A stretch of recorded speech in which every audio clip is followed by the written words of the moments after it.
Posle kiše je sunce sijalo i preletnu dugu otkrilo.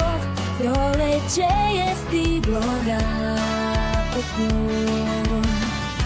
Tog dana je trešnja cvetala, slatkog mirisa tebi me je dovela. Tu scenu ne zaboravljam i svaki momenat ću uvek pamtiti, jer ispod trešnje te majdan smo se mi zaljubili.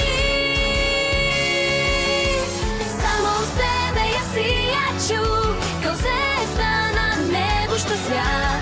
Ako je tama osvetlit ćeš put, u ljubav si siguran. Ne moraš kriti ni sud,